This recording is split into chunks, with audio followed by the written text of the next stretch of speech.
Hey guys, it's Victor, King of the Morons. Welcome to another, well, this is a blog, but it's a Japan-related blog. I'm not answering a question in this video. I'm going to be talking about Chinese people and racism and bigotry. It's not really racism. A lot of people, even I just, you want to snap to the racism word, which is not fair because half the time it's more xenophobia or bigotry, which are equally, if not worse.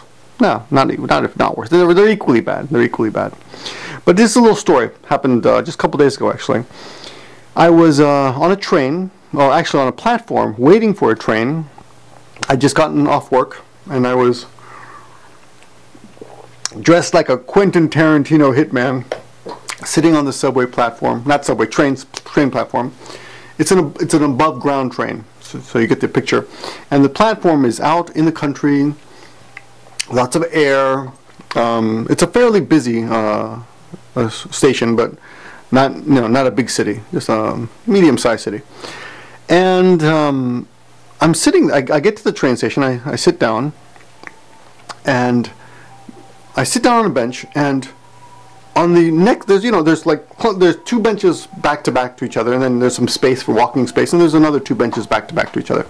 And on the next set of benches, but facing away from me, facing to the other side, the other platform, we're in the middle. There's train tracks on each side. I hope that makes sense to you. That's not really important. Here's what's important. There's a couple speaking in Chinese, and I don't think much of it, except I notice that the place kind of smells like cigarettes. And I'm like, ooh, I wonder who's smoking. And I notice quickly that this guy has his hand conspicuously hidden right below, so I can pretend I'm sitting right below down here, and he's like holding the cigarette like right out of view, like that. Okay, if you get my image there, and I look over there, and I can't see the cigarette, right? But I'm pretty sure it's coming from, the smell is coming from his direction. And there are no smoking signs like all over the place, okay, on this platform. And I'm wearing my suit.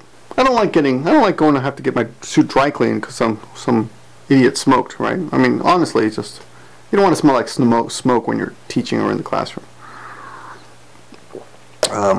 So he anyway, a few seconds pass, and then he takes a puff, and then I see him, and I'm sure now, and I say, hey, I'm not the guy looks like Bruce Lee. Could be Bruce Lee. Maybe is that racism? Just making that joke. But Bruce Lee was actually American, born in San Francisco. Though he's voted by Americans to be one of their favorite Japanese every year. So anyway, he says, "Oh, sorry." He says, "Sumimasen," and he puts out his cigarette, stomps on it, and I ignore him. Like, okay, fine, it's over. Done. We're finished. Few seconds later, him and his girlfriend are talking a little bit. The lady friend, whatever. I don't know the relationship. Could be brother and sister for all I know, or slaves. I don't know. They could be whatever. So they speak a little bit, and then they wander off down the platform, to get away from me, the stinky, aggressive, annoying guy. So I don't blame them. Whatever. I don't care. But then there's a Japanese guy. I hadn't even really noticed. I was sitting to my right. And he turns to me and he says, "中国人だからしょうがない," which means they're Chinese people, so they can't be helped. And after that, I'm thinking, wow, that's kind of a really racist thing to say, or made a mistake again there. But it's kind of a bigoted thing to say.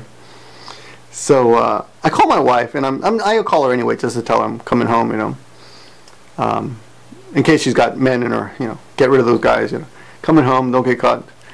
Just joking, no. I call her just to tell her I'm coming home. Sometimes she walks to the subway and meets me, or walks to the train station and meets me with the dog, with Maggie.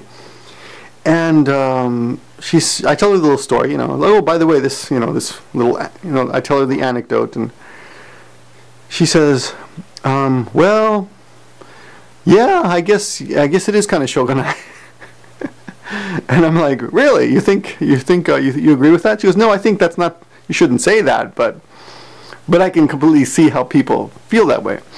And I was thinking about this, and I started asking my students in the classrooms, today, as I told the students this story, I said, what do you think about this? And half of them agreed, and half of them said, oh, you shouldn't say that, and that's wrong, right? But the more we talked about it in class, it became a discussion, which is good because it's an English class. It's a discussion. When I do my English class, I try to bring real discussions, not just what did you do over the weekend kind of questions. And we came to the conclusion that although it is bigoted, it's ironically generous to the Chinese visitors, because what you're saying basically is, well, you really shouldn't be smoking, but we're not really that angry since you're Chinese and you don't know better. So it's like, in Japanese you say ue kara mesen. So it means like looking down on someone. Ue kara mesen. Ue is up, kara is from up, mesen is your eye line. So ue kara mesen means looking down on someone. And it's kind of like that, you're saying, well, you're kind of a retard, so you didn't know any better to put the fork in the electric socket there, so you're a dope. But, since you're dope, we're not really going to get too angry with you. But ironically, that kind of attitude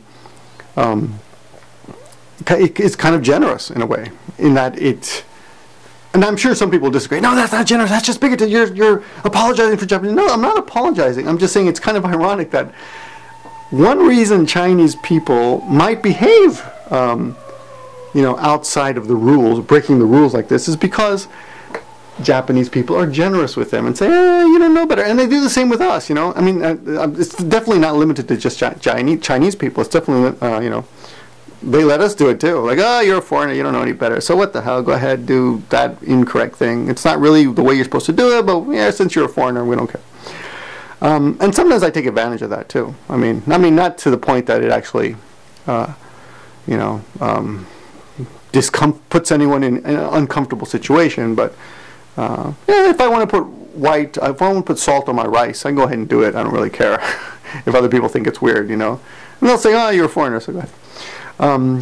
But yeah, so what do you guys think about that? And then when we started talking about this more, and then we said, well, that's not really fair. It's still kind of pompous to have that attitude. But then we talked about how,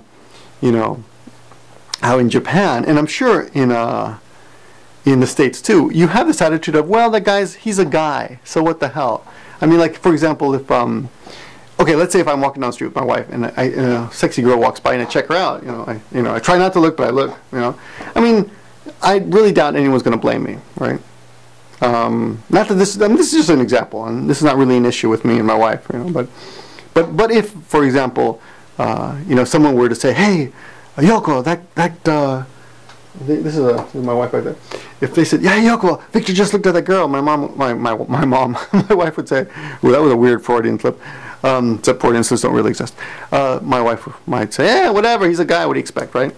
So we were talking about this in class, and we're making up extreme examples, like, yeah, me and Hiro, we went to a strip bar, and we got caught by one of the other students. They saw us going in, but the other students would say, well, what do you expect, you're guys, And the same thing with women, you would probably say, oh, she's shopping because she likes shopping. She blew too much money. She spent, $800 on a pair of shoes. Oh, what do you expect? She's a woman. I mean, seriously, we'd probably say that. So, is it that wrong? Of course, one of the students did point out that going to a strip bar or spending $800 on a pair of shoes is not against the law, and it's not against the rules, and you're not putting anyone in an uncomfortable situation like you are when you're smoking in a place where you shouldn't be. So yeah, that's a good point, and I'll leave you with that. Let us know what you think about this. It's kind of interesting, I thought. But things are not that cut and dried, and sometimes, like I just said, bigotry kind of makes it easy for you're kind of being generous to people when you treat them a little bit differently in a bigoted way. Anyway, that's all I got for you on that. Thanks for watching, guys, and I'm gonna finish my drink and go to bed, and I'll talk to you soon. Good night. Give him a break. Give him